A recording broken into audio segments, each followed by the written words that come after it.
Le député Benoît Degla est allé expliquer aux militants et militantes du bloc républicain les derniers développements de l'actualité politique nationale. Accompagné du tandem Dr Romaric Ogunwale et Tossou Didas, tous membres du parti. Le parlementaire a par ailleurs expliqué aux populations les innovations contenues dans les lois électorales votées à l'Assemblée nationale. Aujourd'hui, nous sommes retrouvés dans une situation où la loi doit s'appliquer. La loi qui doit s'appliquer, c'est que les lois qui ont été votées sur la charte des partis et sur le code électoral ont été mises en application et on ne peut pas les toucher sans véritablement remettre en cause un certain nombre de principes sacro-saints de notre Constitution. On ne peut pas prolonger le délai. On ne peut pas toucher à quoi que ce soit parce que le traité additionnel de la CEDEAO nous oblige à obtenir un consensus entre les acteurs.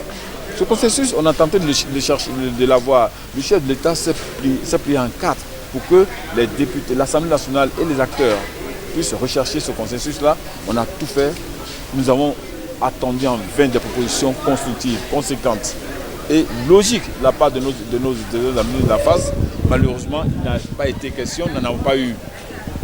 Face à cela, nous avons constaté, l'Assemblée a constaté le défaut de consensus et le peuple tout entier, à travers les institutions, en a pris acte.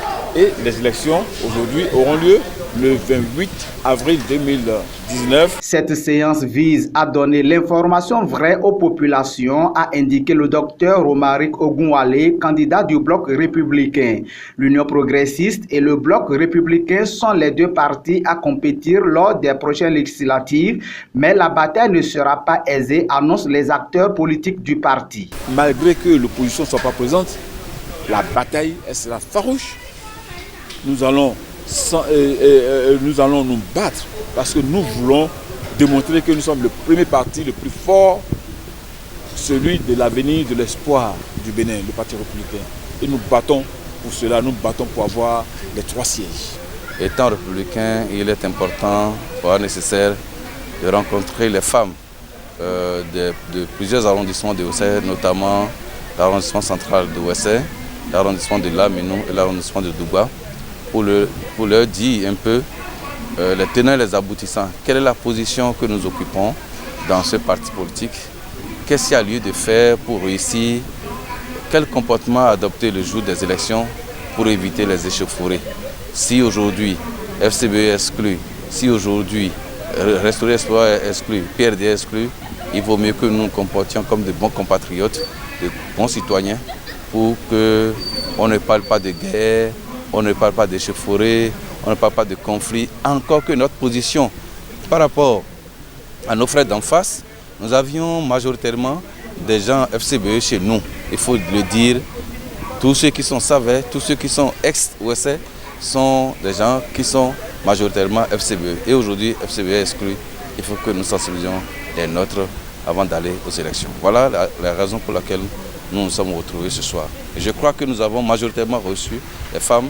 Elles ont adhéré à la vision que nous avons développée et elles sont prêtes à aller aux élections dans la joie et dans la paix. C'est un combat gagné à l'avance, mais le travail de l'homme, ce n'est pas un travail de mouton. L'homme est ondoyant, il est changeant. Et c'est pourquoi, au jour le jour, comme la pédagogie nous l'enseigne, il faut régulièrement réveiller l'esprit. Nous sommes arrivés à réveiller l'esprit parce que nous ne voulons pas seulement gagner, avoir les 3 sièges. Nous voulons aller au-delà, que lors du comptage, qu'on constate que véritablement, Ouessé savait, nous avions battu le score comme cela se doit, pour que véritablement le président sache qui est notre leader, quelle est sa force de frappe, quelle est sa position dans l'échiquier au niveau de la 10e circonscription. Préoccupé par l'organisation d'une élection pacifique, l'honorable député a adressé un message de paix et de non-violence aux militants et sympathisants du bloc républicain. Nous sommes en période électorale, il y a les lois de la nation. Le camp de l'opposition, malheureusement, a refusé d'aller aux élections. Elle a cherché, elle a fait des dilatoires qu'on ne justifie pas. mais ce n'est pas une raison pour remettre en cause la stabilité et la paix dans notre pays. Les militants satisfaits de la rencontre ont promis s'engager dans la campagne électorale pour une victoire éclatante du bloc républicain dans la 10e circonscription électorale.